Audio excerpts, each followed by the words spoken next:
Au cours de son exploit autour du monde, Amelia Earhart ne transmettait ses messages radio que sur 2 fréquences.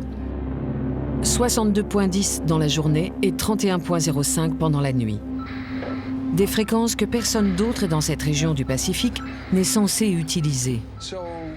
Si quelqu'un entendait un signal juste sur 3105, ça ne pouvait venir que d'un seul avion.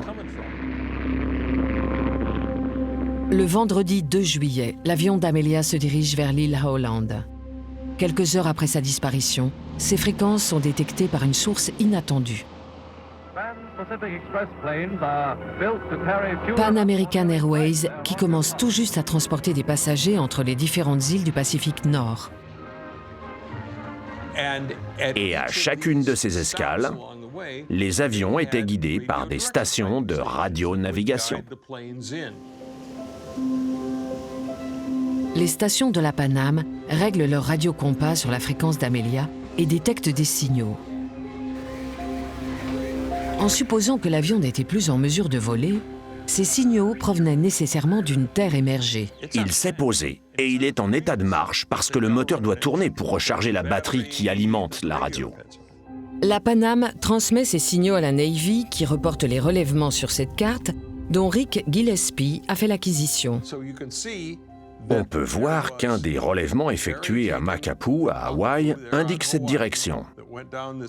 Un autre effectué sur l'île Wake indique cette direction. Une autre effectuée sur les îles Midway donne cette direction. Et un 4e relèvement effectué par les gardes-côtes sur l'île Howland donne cette direction. Si l'on observe le point où se croisent toutes ces lignes, elles convergent toutes vers cette zone. Et les signaux proviennent forcément d'une source terrestre. Et la seule bande de terre à cet endroit, c'est l'île Gardner. Ce sont ces signaux qui ont motivé les recherches de Bob. Les preuves radio sont indéniables. Elle émettait depuis cette île sans bouger. On ne peut pas ignorer les faits. Et il ne s'agit pas que des signaux captés par la Pan Am qui ne donnaient que des directions. Des dizaines de témoignages ont été recueillis auprès de personnes ayant entendu les appels de détresse d'Amelia à des milliers de kilomètres de là. Le plus marquant est probablement celui de Betty Klenk, âgée de 15 ans, qui a consigné dans un carnet l'appel qu'elle a capté.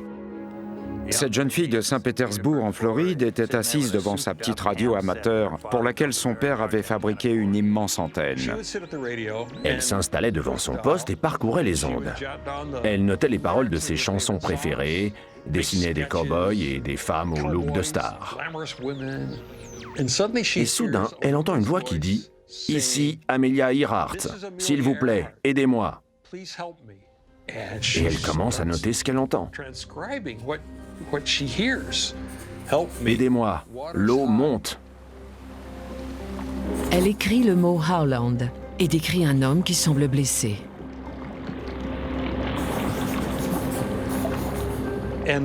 L'homme est en train d'essayer de sortir de l'endroit où il se trouve et elle essaie de l'en empêcher.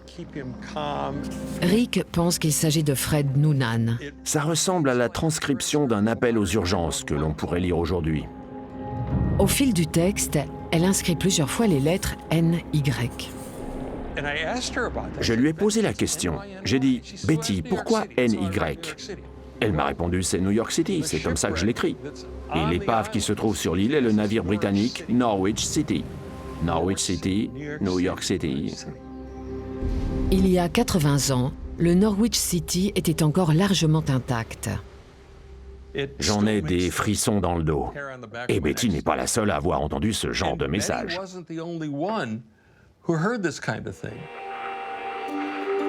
Le Tigard a répertorié 57 transmissions crédibles dans tout le pays, signalées à la police locale ou bien à la presse.